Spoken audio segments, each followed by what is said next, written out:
నమస్కారం Janata TV news కి స్వాగతం. హెడ్లైన్ చూద్దాం.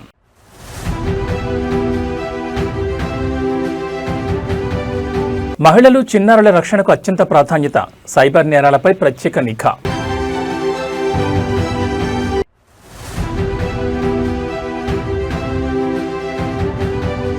సిడి యాక్సెస్ రోడ్డుపై పవన్ కళ్యాణ్ వ్యాఖ్యలు, విశాఖకు కేంద్ర మంత్రి భూపేందర్ యాదవ్.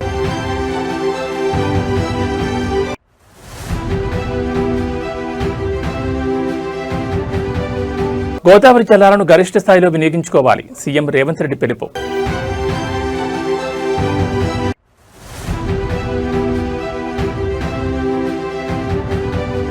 హతుడి చిన్నారికి కేటీఆర్ భరోసా, సొంత ఖర్చులతో ఇల్లు, చదువు. ఇక డీటెయిల్స్ చూస్తే ఆంధ్రప్రదేశ్ రాష్ట్రంలో శాంతి భద్రతల పరిరక్షణ మరియు నేరాల నియంత్రణపై ముఖ్యమంత్రి చంద్రబాబు నాయుడు అత్యున్నత స్థాయి సమీక్ష నిర్వహించారు. వెలగపూడి సచివాలయం నుంచి నిర్వహించిన ఈ మెగా వర్చువల్ కాన్ఫరెన్స్లో రాష్ట్ర వ్యాప్తంగా ఉన్న 1200కు పైగా పోలీస్ స్టేషన్ల ఎస్హెచ్ఓలు, ఎస్పీలు, డీఐజీలు సహా ఏకంగా 1650 మంది పోలీసు అధికారులు పాల్గొన్నారు. హోంమంత్రి వంగల్పూడి అనిత, డీజీపీ హరీష్ కుమార్ గుప్తా మరియు ఉన్నతాధికారుల సమక్షంలో జరిగిన ఈ సమీక్షలో ముఖ్యంగా మహిళలు, చిన్నారులపై జరుగుతున్న నేరాల అడ్డుకట్టపై సీఎం తీవ్రంగా స్పందించారు. గంజాయి విక్రయదారులు, బ్లేడ్ బ్యాచ్ల ఆగడాలను ఉక్కుపాదంతో అణచివేయాలని ఆదేశించారు. డిజిటల్ యుగంలో తీవ్ర ముప్పుగా మారిన సైబర్ క్రైమ్ను అరికట్టేందుకు పోలీస్ వ్యవస్థ నిరంతరం అప్రమత్తంగా ఉండాలని దిశానిర్దేశం చేశారు. సామాజిక మాధ్యమాల్లో శాంతి భద్రతలకు విఘాతం కలిగించేలా ఫేక్ ప్రచారాలు చేసే మోకలపై కఠిన చట్టపరమైన చర్యలు తీసుకోవాలని ముఖ్యమంత్రి స్పష్టం చేశారు. వివిధ పోలీస్ స్టేషన్లలో నమోదవుతున్న కేసుల తీరుతెన్నులు, ఎఫ్ఐఆర్ల దర్యాప్తు పురోగతిపై నేరుగా క్షేత్రస్థాయి అధికారుల నుంచి సమాచారం సేకరించిన సీఎం ప్రజలకు భద్రతాభావం కల్పించడంలో రాజీ పడేది లేదని స్పష్టం చేశారు.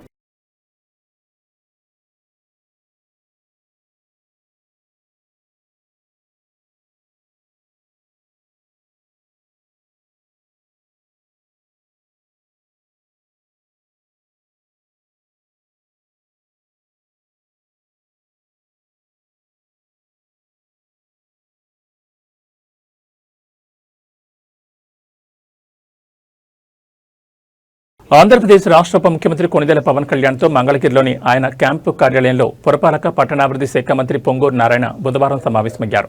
రాజధాని అమరావతి వేదికగా గురువారం జరగనున్న సీడ్ యాక్సెస్ రోడ్, ఎమ్మెల్యేలు, ఎమ్మెల్సీల నివాస సముదాయాల ప్రారంభోత్సవ కార్యక్రమానికి ఉప ముఖ్యమంత్రిని మంత్రి నారాయణ ఆహ్వానించారు. ముఖ్యమంత్రి నారా చంద్రబాబు నాయుడు చేతుల మీదుగా సీడ్ యాక్సెస్ రోడ్ ఫేజ్ 2 పనులతో పాటు 2 స్టీల్ బ్రిడ్జిల ప్రారంభోత్సవం కూడా జరగనున్నట్లు మంత్రి నారాయణ వివరించారు. రాజధాని అమరావతిలో మౌలిక వసతుల కల్పన, అభివృద్ధి పనులను అత్యంత వేగంగా ముందుకు తీసుకెళ్తున్నందుకు మంత్రి నారాయణను డిప్యూటీ సీఎం పవన్ కళ్యాణ్ అభినందించారు. సీడ్ యాక్సెస్ రోడ్ ప్రాజెక్టు ద్వారా అమరావతి అభివృద్ధి మరింత వేగం పుంజుకుంటుందని ఆకాంక్షించారు. అయితే ముందే నిర్ణయించిన ప్రకారం గురువారం విశాఖపట్నంలో జరిగే జాతీయ స్థాయి ప్రపంచ ఏనుగుల దినోత్సవ వేడుకల్లో తాను పాల్గొనాల్సిందని పవన్ కళ్యాణ్ తెలిపారు. తన అభ్యర్థన మేరకు రాష్ట్ర అటవీశాఖ ఆధ్వర్యంలో తొలిసారిగా ఈ జాతీయ వేడుకను విశాఖలో నిర్వహిస్తున్నామని వివరించారు. తన ఆహ్వానం మేరకు కేంద్ర అటవీ పర్యావరణ శాఖ మంత్రి భూపేందర్ సింగ్ యాదవ్ కూడా ఈ కార్యక్రమానికి హాజరవుతున్నట్లు స్పష్టం చేశారు.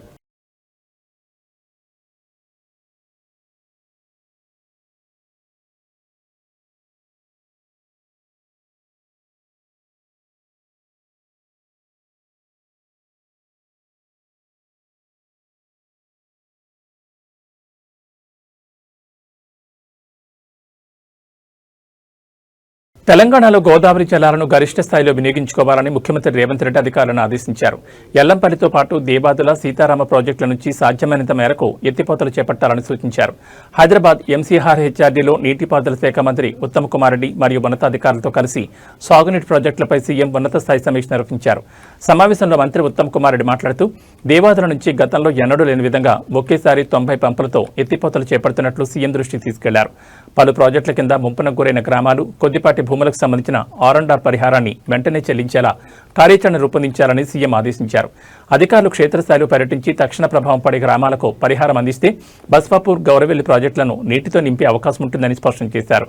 గట్టు, గూడెందొడ్డి ఎత్తిపోతల సామర్థ్యం పెంపుపై సమగ్ర అధ్యయనం చేయాలని, గూడెందొడ్డి పంప్ హౌస్ స్టోరేజ్ ప్రాజెక్టుకు కన్సల్టెంట్ నియమించాలని సూచించారు. ఇక జాతీయ డ్యామ్ సేఫ్టీ అథారిటీ నిబంధనల ప్రకారమే మేడిగడ్డ, సుందెళ్ల, అన్నారం బ్యారేజీలో నీటి నిల్వపై నిర్ణయం తీసుకుంటామని, ఎన్డీఎస్సీ సూచనలను తూచా తప్పకుండా పాటించాలని సీఎం అధికారులకు తేల్చి చెప్పారు.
రాజన్న సిరిసిల్ల నియోజకవర్గంలో కాంగ్రెస్ గూండాల చేతిలో దారుణ హత్యకు గురైన నేత కార్మికుడు వెంగళ వెంకటేశం కుటుంబాన్ని బీఆర్ఎస్ వర్కింగ్ ప్రెసిడెంట్ స్థానిక ఎమ్మెల్యే కేటీఆర్ పరామర్శించారు.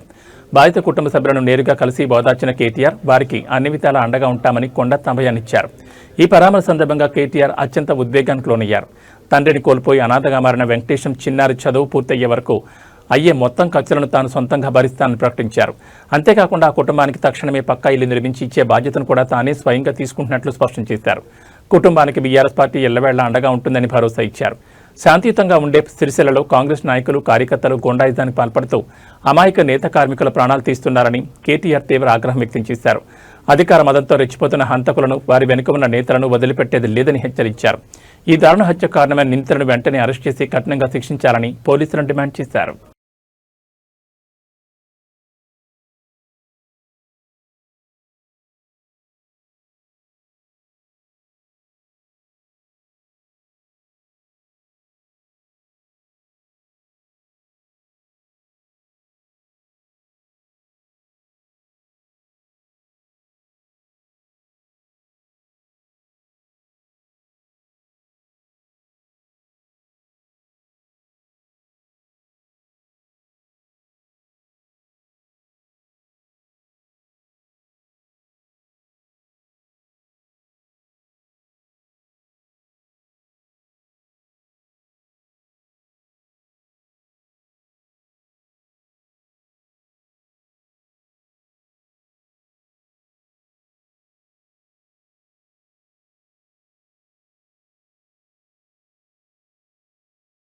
ఉమ్మడి కర్నూలు జిల్లా రాజకీయాల్లో తీవ్ర ఉద్రిక్తత నెలకొంది. వైఎస్ఆర్సీపీ అధినేత మాజీ ముఖ్యమంత్రి వైఎస్ జగన్మోహన్ రెడ్డి కర్నూలు పర్యటనకు బయలుదేరిన వైఎస్ఆర్సీపీ రాష్ట్ర యువజన విభాగం వర్కింగ్ ప్రెసిడెంట్ బైరెడ్డి సిద్ధార్థరెడ్డిని పోలీసులు అడ్డుకోవడం తీవ్ర రగడకు దారితీసింది. పర్యటనకు వెళ్లకుండా పోలీసులు రహదారిపై అడ్డుకోవడంతో స్థానికంగా భారీగా వైఎస్ఆర్సీపీ శ్రేణులు మోహరించాయి. తమను ఏ ప్రాతిపదికన ఎందుకు అడ్డుకుంటున్నారని బైరెడ్డి సిద్ధార్థరెడ్డి పోలీసులను నేరుగా ప్రశ్నించగా అధికారులు సరైన కారణం చెప్పకుండా వింతగా సమాధానాలు చెప్పడంపై వైఎస్ఆర్సీపీ నేతలు తీవ్ర ఆగ్రహం వ్యక్తం చేశారు. ప్రజాస్వామ్యంలో నాయకుడి పర్యటనకు వెళ్లే హక్కు తమకుందంటూ తాము ఖచ్చితంగా జగనన్న పర్యటనకు వెళ్లి తీరుతామని బైరెడ్డి స్పష్టం చేయడంతో పోలీసులు ఆయనతో తీవ్ర వాగ్వాదానికి దిగారు.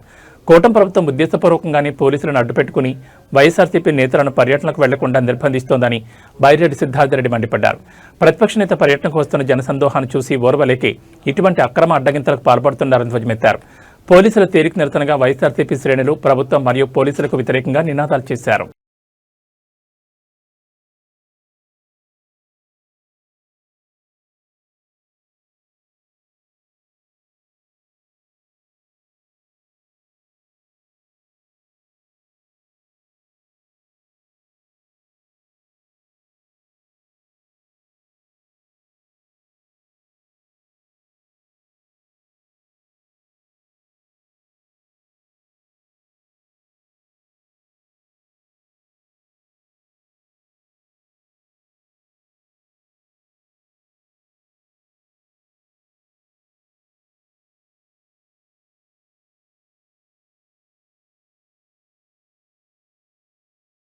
ఉత్తరాంధ్ర అభివృద్ధికి చిహ్నంగా మారుతున్న భోగాపురం అంతర్జాతీయ విమానాశ్రయంలో ప్రత్యేక విమానాల సందడి మొదలైంది.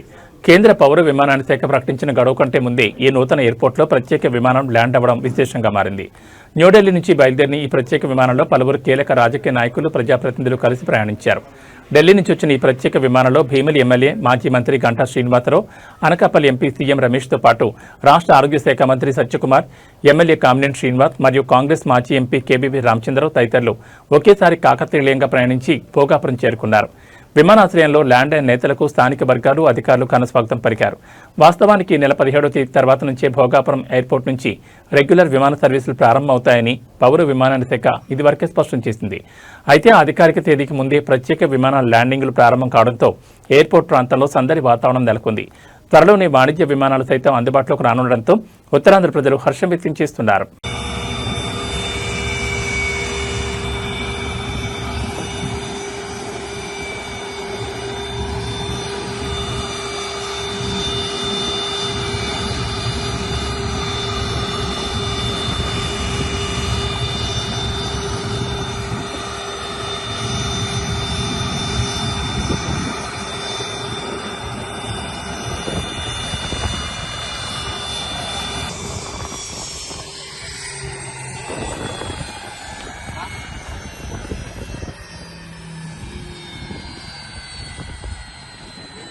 తెలంగాణలో రైస్ మిల్లర్లు బకాయి పడిన ధాన్యం విలువకు సంబంధించిన ప్రతి పైసాను వసూలు చేయాల్సిందేనని ముఖ్యమంత్రి రేవంత్ రెడ్డి స్పష్టం చేశారు. పౌర సరఫరాల శాఖ మంత్రి ఉత్తమ్ కుమార్ రెడ్డి మరియు ఉన్నతాధికారులతో కలిసి ఎంసీఆర్ హెచ్ఆర్డీలో నిర్వహించిన సమీక్షలో సీఎం మాట్లాడారు. ఉద్దేశపూర్వకంగా ఎగవేతలకు ప్రయత్నించే మిల్లర్లపై కఠినంగా వ్యవహరిస్తామని తేల్చి చెప్పారు. బకాయిల వసూలుకు పక్కా విధి విధానాలు రూపొందించి కేబినెట్ సబ్ కమిటీకి సమర్పించాలని ఆదేశించారు. మొండి బకాయిదారులుగా మారిన మిల్లర్లను పక్కనబెట్టి వారికి కేటాయించే ధాన్యాన్ని స్వయం సహాయక మహిళా సంఘాలకు కేటాయించి మిల్లింగ్ బాధ్యతలను అప్పగిస్తామని సీఎం వెల్లడించారు. గత ప్రభుత్వం వేల కోట్ల రూపాయల బకాయిలకు ఆస్కారమించి ఆ తప్పిదాన్ని ప్రస్తుత ప్రభుత్వంపై తోసేందుకు ప్రయత్నిస్తోందని తీవ్ర ఆగ్రహం వ్యక్తం చేశారు. ధాన్యం నిల్వ సమస్యను అధిగమించేందుకు నల్గొండ, సూర్యాపేట, నిజామాబాద్, పెద్దపల్లి, కామారెడ్డి జిల్లాలో పైలట్ ప్రాజెక్టుగా సైలో బ్యాగ్లను ఏర్పాటు చేయాలని సూచించారు. ఇందుకోసం నియోజకవర్గానికి 50 నుంచి 100 ఎకరాలు కేటాయిస్తామన్నారు. ధాన్యం నిల్వ కోసం మండల, గ్రామ స్థాయిలో ప్రైవేట్ గోదాములు, కళ్యాణ మండపాలు, పాత థియేటర్లను ముందే గుర్తించి లీజుకు తీసుకోవాలని అధికారులను ఆదేశించారు.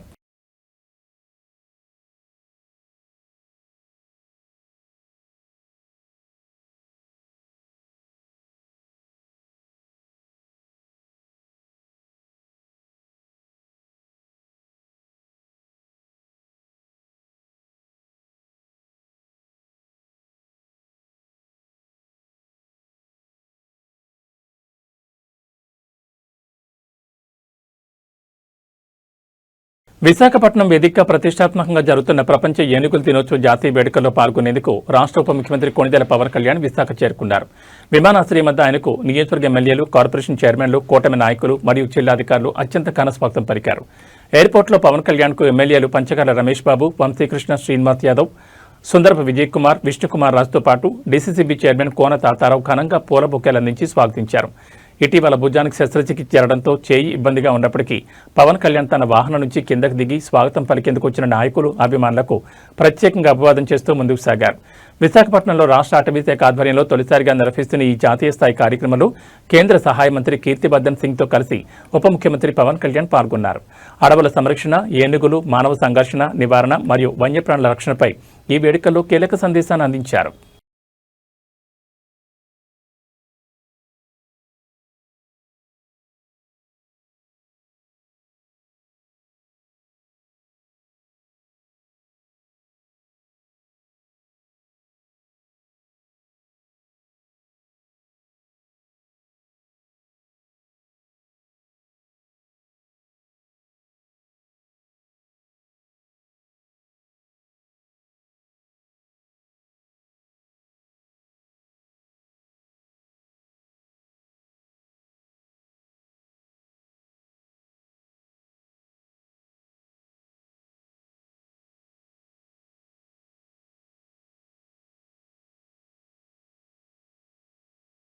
మంచిర్యాల జిల్లా నేలవాయి పోలీస్ స్టేషన్ పరిధిలో టాస్క్ ఫోర్స్ పోలీసులు భారీ ఆపరేషన్ నిర్వహించారు. కల్లెంపల్లి గ్రామంలో గుట్టుచప్పుడు కాకుండా అర్ధరాత్రి వేళ నిర్వహిస్తున్న కోడిపందాల స్థావరంపై టాస్క్ ఫోర్స్ సిబ్బంది మెరుపు దాడులు చేశారు. ఈ దాడుల్లో 12 రాళ్లను అదుపులో తీసుకోవడంతో పాటు భారీగా వాహనాలు, కత్తులను పోలీసులు స్వాధీనం చేసుకున్నారు. విశ్వసనీయ సమాచారం మేరకు అర్ధరాత్రి సమయంలో కల్లెంపల్లి సమీపంలోని స్థావరాన్ని చుట్టుముట్టిన టాస్క్ ఫోర్స్ బృందాలు పందాలు కాస్తున్న రాయుళ్లను రౌండప్ చేశాయి. ఈ హఠాత్ పరిణామంతో కొండవారు పారిపోయేందుకు యత్నించినప్పటికీ పోలీసులు సమర్థవంతంగా 16 మంది పందెం రాయుళ్లను అక్కడికక్కడే అరెస్ట్ చేశారు.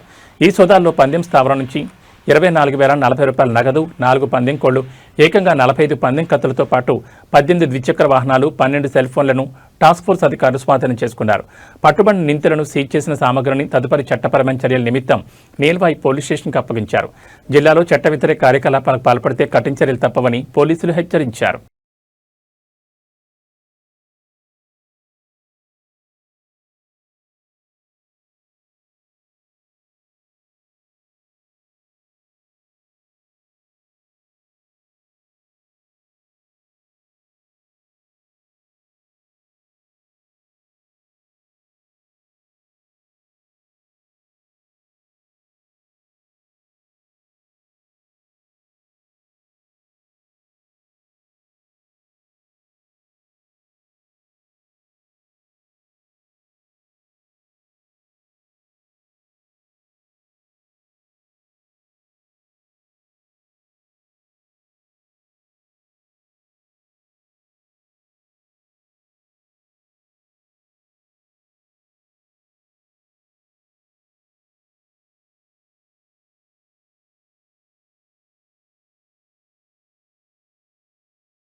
కర్నూలు జిల్లా డోన్ నియోజకవర్గం వెల్దుర్తిలో అధికార పార్టీ నేతల ఆగడాలు తీవ్ర కలకలం రేపాయి. స్థానిక జడ్పీ హైస్కూల్ మైదానంలో అక్రమంగా ఇంకుడు గుంత నిర్మిస్తున్నారని పాఠశాల హెచ్ఎం ఫిర్యాదు చేయడంతో ఘటనా స్థలానికి వెళ్లిన పోలీసులపై టీడీపీ నేత తిరగబడ్డారు.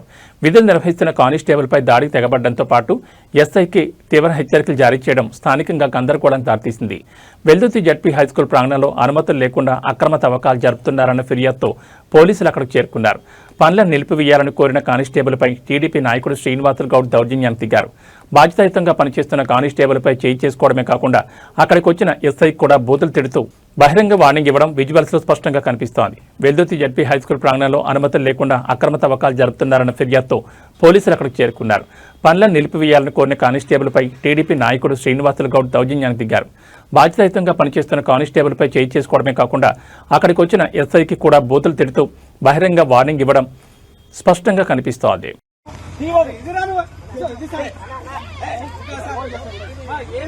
నేనేమంటున్నా అన్ని ఆధారాలు ఉన్నాయి.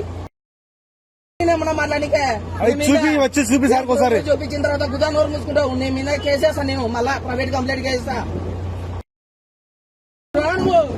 చూపిద్దురా ఒకసారి నోరు మూసుకో. హైదరాబాద్ బులియన్ మార్కెట్లో పసిడి ధరల పరుగు ఆగడం లేదు. నిన్నటి భారీ పెరుగుదల తర్వాత ఇవాళ కూడా బంగారం ధరలు మరింత ఎగబాకాయి.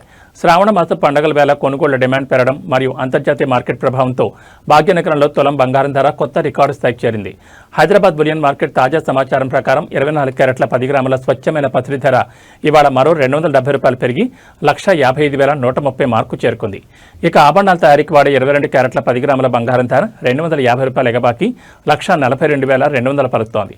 పండగలు పెళ్లిళ్ల సీజన్ కావడంతో బంగారం షాపుల్లో కొనుగోలుదారుల రద్దీ కొనసాగుతున్నప్పటికీ నిరంతరం పెరుగుతున్న ధరలు సామాన్యులకు భారం కలిగిస్తున్నాయి. ఇక వెండి విషయానికొస్తే కేజీ వెండి ధర ఎలాంటి మార్పు లేకుండా స్థిరంగా 2,60,000 వద్ద కొనసాగుతోంది.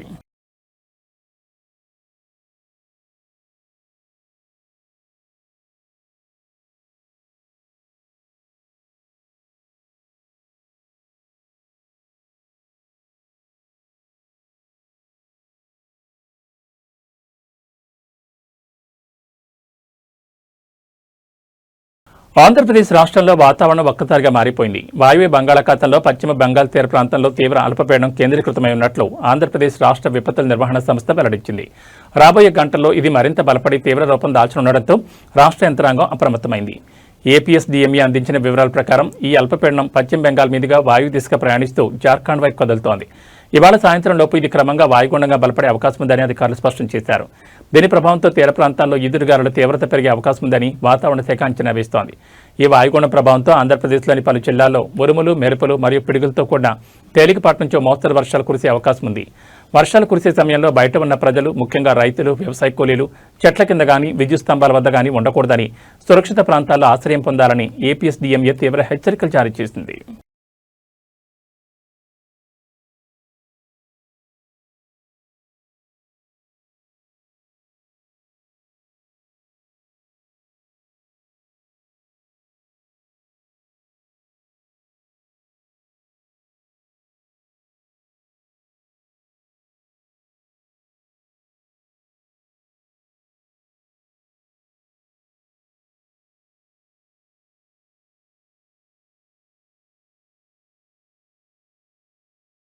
ఏబీ బులెటిన్ విశేషాలు. నమస్కారం.